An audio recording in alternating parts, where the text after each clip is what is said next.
Good evening. This is Rachel with Infused Meadows, and I said that I would have a lot of videos coming out today, and I believe that I'm doing just that. I think I've recorded almost everything for my day. Okay, in this pot, this is my ground turkey and rice recipe.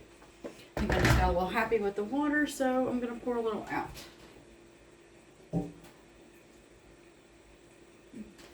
In this pot, I'm doing 1.5 cups of boiling hot water. And to that, I'm going to turn my stove on. We want to bring this back up to a boil. It was a bowl in there, now we need it back to a bowl. So, you know how that works. To this, I'm going to be making some rice. I have 3/4 a cup of long grain white rice, which is going to go in there. If you see a little bit of a mess, it's because I just finished making the video for the cream of mushroom soup. And that's going to go into this. So I need this to come to a boil, and then once that happens, I'm going to drop in roughly a tablespoon of butter, and then I'm going to put my rice in, and I'm going to give that a little stir, and I'm going to let that come back up to a boil. Once it comes back up to a boil, I'm going to stir it one more time, put the lid on it, and then push it aside and let it sit. Usually rice is done after about 20 minutes of just sitting in that pot. It'll soak up all of your water. Yes, you can rinse your rice if you want to. I just don't. It is what it is. You do you in your home. But over here, I'm not doing it. So like I said, I will put this in. It'll cook in 20 minutes. I do not add salt. I don't need it. Yeah. And so once this is going, we'll come back once I push this aside, I'll bring you back whenever I'm ready to start my other mixture. Okay? We'll be back. Rice is cooked and I have set it aside. Now I'm going to put roughly, we'll say 1.5 tablespoons of just non-flavored vegetable oil. Excuse my arm. And I'm going to turn that on. I'm going to turn it on a medium-low. And for this, I'm going with this one. So what I'm going to do is, I'm going to get my meat in here. Let me go grab that. I'll be right back. Okay, so I'm using ground turkey for this. And I designed this recipe specifically around ground turkey. And I changed my mind. I'm going to use this one. So what we're going to do is we are going to cook our ground turkey. And medium-low heat. You don't want too high. So I'm going to chop this up, we're going to cook it, and then when it's about halfway done, I'm going to be adding 1.5 cups of onion.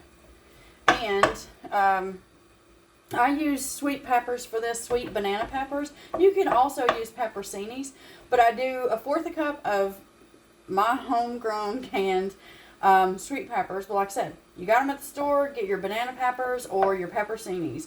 And then I also take 2 tablespoons of the juice from my peppers, and I'm going to add that to this as well. I didn't figure anybody'd want to watch me actually cook ground beef, or ground turkey, excuse me. This is ground turkey, 3% lean, 2% if you can find it, which is why I added the little bit of oil to the pan. Okay, so I'm going to cook this for a few minutes and we'll be back. Okay. My meat is almost cooked, and I am now going to add my onions. This is 1.5 cups of onion.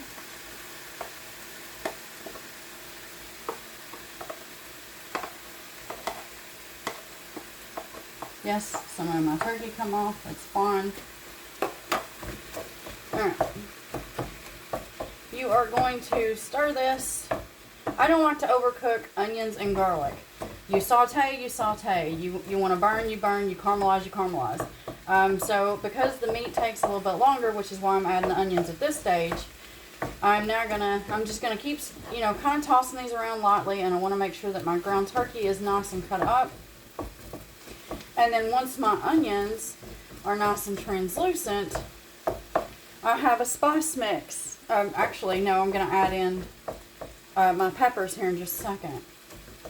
And like I said, that's 1/4 cup of your banana peppers or pepperoncinis with 2 tablespoons of the liquid that comes in the jars. If you can your own, go ahead and add 2 tablespoons of your own liquid from your home cans.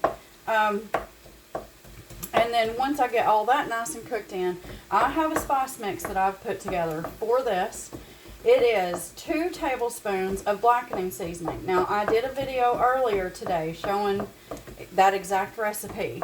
And then into that blackening seasoning mix, I've added 1.5 teaspoons of garlic powder, a 1/2 teaspoon of onion powder, and what was it, 3/4 teaspoon of salt, and a 1/2 teaspoon of black pepper.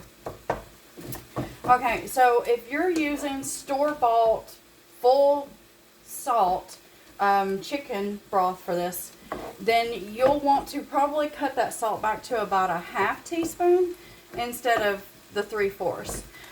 Because I make my own, I go very light on the salt. That way I can adjust to the food as I'm cooking rather than just saying, oh, well, that's salty and then not liking it. So start with a 1/2 teaspoon salt. And then once we get towards the end, you're going to taste it. And if you think you need more, you add that. All right, my onions are nice and translucent. I'm going in with my peppers. Now, I like to let some of my banana peppers go to red. And that way I can harvest the seeds out of it for next year's growing season. So that's why, if you're thinking, well, banana peppers are not red, generally you go to that bright yellow. But when you need seeds, you let it go red. So that's the red in there. So I'm just going to stir these up. And because the peppers are, you know, they're soft, I'm just mixing that in. And then I'm going to go in with that seasoning mix that I told you about. And I'm going to give this a good toss. Now, you're going to think, wow, that's a lot. But, stay with me. I'm still adding that can, well, it's not a can, but I made it. The homemade equivalent to 1 can of cream mushroom soup. And I'm going to be adding 2 cups of chicken broth to this. So we're going to thicken this into, it's not a soup. You'll see. But you want the liquid in this to be thick because you're going to serve this over rice. Or at least that's how I serve this. Now, I've never done any other vegetables in this. This is how I like it. This is what I created. And it's what I like. You could probably add a little bit of mushrooms in this if you want to. But again, I mean, we made the cream of mushroom soup, so I wouldn't. But that's just me. You want extra? You do you. If you want spicier, by all means, you add yourself some spicier peppers. But with the homemade blackening seasoning and the cayenne that's in that, I think you might find that it's a nice calm heat because of the cream of mushroom that we're going to be adding. Okay, so this is all nice and combined. I've toasted those seasonings just enough, I do believe. Now I'm going to add 2 tablespoons of all-purpose flour. This is to thicken. So I'm just going to coat everything, as you can see. This way it helps prevent the lumps and the clumps that comes from flour.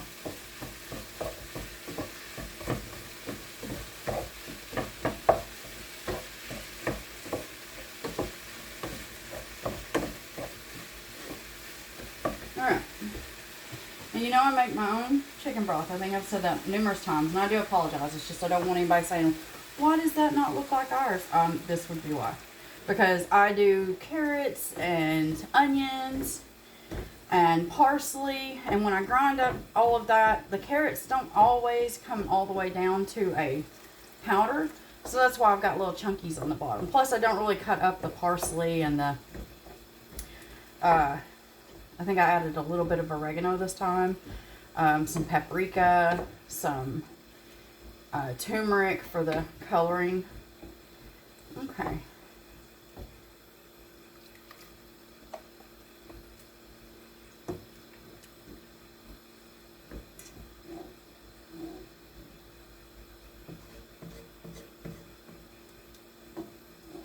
Alright, so we're still on our medium heat. And now I'm going to switch over to a spatula because I like to use this for mashing up or grinding up the beef or turkey or chicken, whichever one I'm doing. I know a lot of people like those mashers. I don't. It is what it is.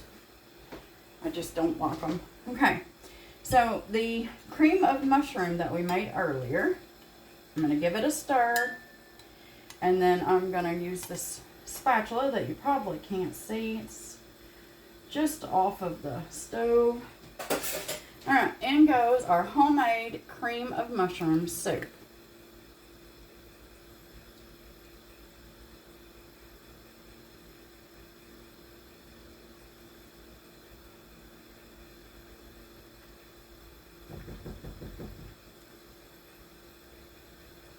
Okay, all you want to do is make sure that you have this nice and stirred in.